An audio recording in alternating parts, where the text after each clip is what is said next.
कितने बजे निकलेगी? कितने हो गए खत्म किते ਤੁਹਾਡੇ ਪਿਓ ਦੇ ਮੁਲਕ ਹੈ ਦੱਸੇ ਜਿਹੜੇ ਬੈਠ ਤੋਂ ਵੱਡੇ ਉੱਤੇ ਬੈਠਣ ਸਾਰੇ ਕਿਸੇ ਦਾ ਪਿਓ ਦਾਦਾ ਕਾਲੇ ਪਾਣੀ ਗਿਆ ਹੋਵੇ ਅੰਗਰੇਜ਼ ਦੀਆਂ ਚੁਗਲੀਆਂ ਕਰਦੇ ਰਹੇ ਹੋ ਸਾਡੇ ਬਜ਼ੁਰਗਾਂ ਨੂੰ ਫਾਂਸੀ ਦਿਵਾਉਣ ਲੱਗਿਆ ਅੱਜ ਪਾਕਿਸਤਾਨ ਦੇ ਮਾਮੇ ਪੜਦੇ ਹੋ ਸਾਡੀ ਮਰਜ਼ੀ ਜਿੱਥੇ ਕੱਢੀਏ ਜਿਸ ਟਾਈਮ खत्म करिए। अस्सलाम वालेकुम नाज़रीन, मेरा नाम अली हैदर है। आपका शुक्रगुजार हूँ कि आपने मेरी ये वीडियो देखने के लिए वक्त निकाला।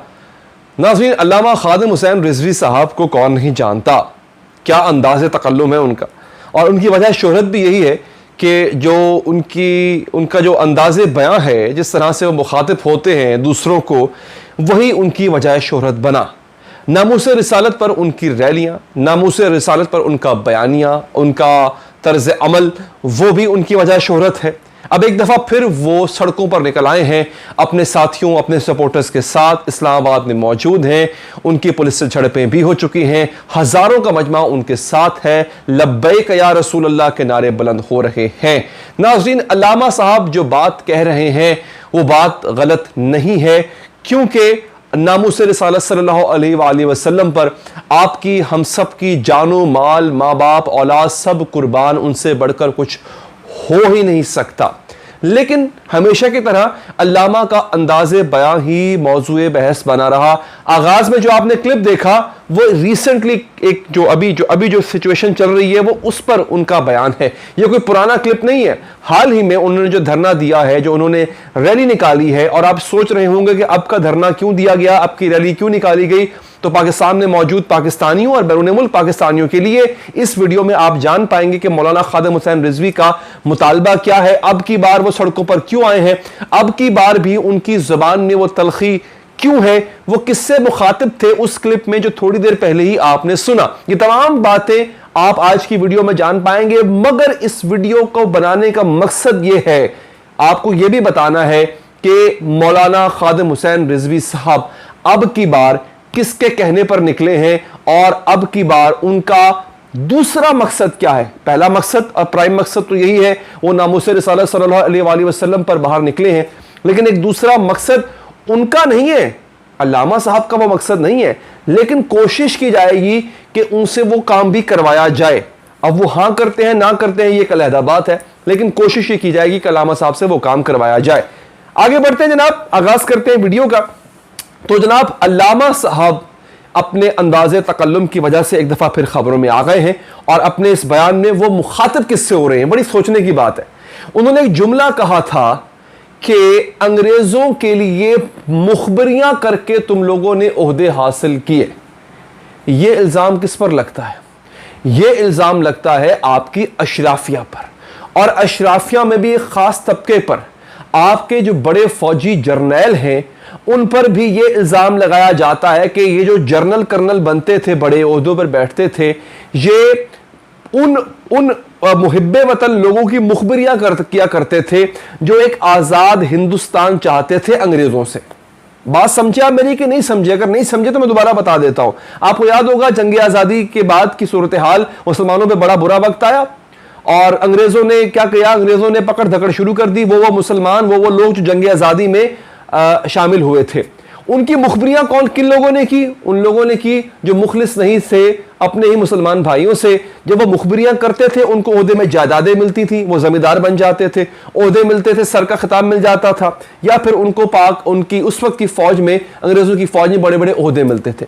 तो ये जो उन्होंने जुमला कहा रिजवी साहब ने, ये वो उन लोगों से मुखातिब हो रहे थे, पाकिस्तान की अशराफिया, पाकिस्तान की इस्टेब्लिशमेंट और फौज के बाज़ हल्कों से अल्लामा खादिम हुसैन रिजवी मुखातिब हुए। अब सवाल यह है कि उनको भेजा किसने और क्यों भेजा गया, और उनको भेजे जाने के बाद उनसे एक और भी काम लिया जा सकता है, कोशिश की जाएगी, वो अब आप जानिए। दोस्तों, अल्लामा साहब को एक तो आने की इजाजत इसलिए दी गई कि मिशन बहुत बड़ा है। देखिए, नामूस रिसालत पर आंच आई है, जो फ्रांस ने खाके बनाए, जिस तरह से उसकी फ्रांस ने बतौर रियासत तरवीज की, उसको ओन किया। फ्रांस के सदर ने, बनता था कि मुसलमानों में से कोई तो आगे आए, कोई तो उठे और आकर एहतजाज करे। अब अल्लामा साहब के दोस्तों, अल्लामा साहब के साथियों, उनके कारकुनों से बात हुई, उन्होंने कहा कि हमने 1-1.5 महीना एहतजाज के लिए इंतजार किया कि चलो कोई तो बाहर निकलेगा और हम उसके पीछे चल पड़ेंगे। कोई नहीं निकला, और वाकई उनकी ये बात ठीक है, कोई और सियासी जमात बशमूल ये जो मजहबी जमातें हैं, सो कॉल्ड जमात इस्लामी, मौलाना फजलुर रहमान,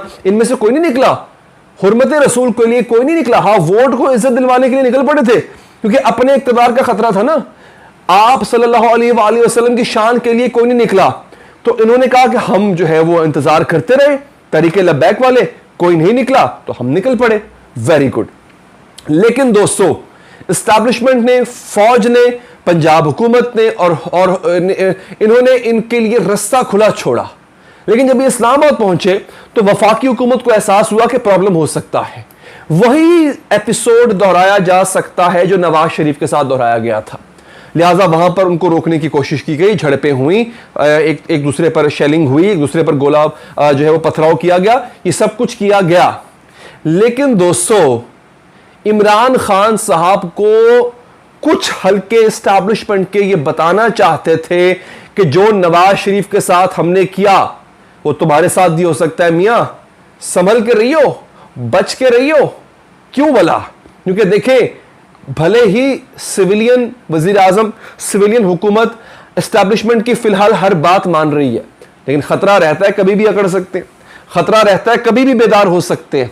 तो इससे पहले कि बेदार हो और हमसे सवालों जवाब करें, हम अपना एक कार्ड शो कर दें कि खादिम रिजवी अगर आज नामूसे रिसालत की वजह से इस्लामाबाद में हजारों का मजमा लेकर आ सकता है, कल को आपकी हुकूमत गिराने के लिए भी आ सकता है। आपको याद है फैजाबाद धरना पिछले साल का, बल्कि उससे पिछले साल का, नवाज शरीफ की हुकूमत में कितना टफ टाइम दिया गया था नवाज शरीफ को, कितना टफ टाइम दिया गया था नवाज शरीफ को। इतना टफ टाइम कि नवाज शरीफ पर जूता पड़ गया, एहसन इकबाल पर गोली चल गई थी और न जाने क्या क्या। ठीक है जी। तो और उन्होंने अपनी बात भी मनवा ली थी, जो तरमीम चाहिए थी उनको मुसवदे में, वो भी करवा लिया उन्होंने। अब इमरान खान को भी ट्रेलर दिखाया जा रहा है कि मियां अगर आपने भी अकड़ दिखाने की कोशिश की हुजूर, तो ये एक हमारे पास ट्रम्प कार्ड मौजूद है, इसको इस्लामाबाद भेज देंगे बंदों के साथ। अब मौलाना समझदार आदमी है, उनको पता है कि वो पहले भी इस्तेमाल हो चुके हैं, अब दोबारा इस्तेमाल हो सकते हैं। अब की बार वो नामूसे रिसालत के लिए निकले हैं, पहले भी उसी वजह से निकले थे, अब की बार भी निकले हैं। मकसद उनका यही है। हाँ, उनके अंदाजे बयां, उनके तर्ज अमल, उनके जो वहां पर उनके जो साथी हैं, उनके जलाओ घिराओ के तर्ज अमल से हमें इख्तलाफ है और हमेशा रहेगा जब तक कि वो उसको सही नहीं करते। अल्लामा की जुबान शीरी होनी चाहिए, अच्छी बात है। अल्लामा का अपनी जुबान पर कंट्रोल नहीं है, बहुत गलत बात है। वो नहीं देखते, वो नहीं जानते कि वो क्या कह रहे हैं। अभी हाल ही में उन्होंने कंट्रोवर्सी जनरेट की कि जब एक आजान हो रही थी, एक और मकतबा फिक्र की आजान हो रही थी, वो क्लिप शायद आपने देखा होगा। तो उस क्लिप में उन्होंने क्या कहा? उन्होंने कहा कि उनसे किसी ने कहा कि आजान के अदब में खामोश हो जाते हैं, तो वो किसी और मकतबा फिक्र की आजान हो रही थी, तो उन्होंने अलामा ने ये जुमले अदा किए अपने मुंह से, और छठो जी ओ फुला फुला दे अजान द की अदब करना। उस मकतबा फिक्र का नाम लेके उन्होंने कहा कि फुला फुला की अजान द की अदब करना, यानी उसका क्या अदब करना। तो अजान होती है मियाँ, ये किसी फिरके की जायदाद या फिरके की जागीर नहीं होती है अजान। इसका अदब हम सब पर लाजिम होता है, चाहे वो शिया की हो, सुन्नी की हो, देवबंदी, बरेलवी, वहाबी, किसी की भी अजान हो, अजान होती है। अल्लामा का जो तर्ज तकल्लुम है, जो उनका मिजाज है, जो उनकी गर्म मिजाजी है, वो बहुत गलत है। वो अक्सर गलत जुमले, जो नामुनासिब जुमले होते हैं, अक्सर बोल जाया करते हैं।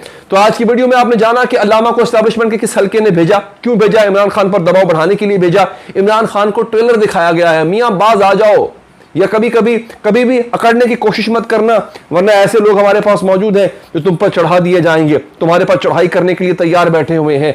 ये मकसद लिया जा सकता है अल्लामा से। आखिर में नाज़रीन, मैं चाहूंगा अगर आपको वीडियो पसंद आई हो, लाइक कीजिएगा, फीडबैक देने के लिए कमेंट कीजिएगा, चाहे तो सब्सक्राइब करके बेल का बटन प्रेस करें।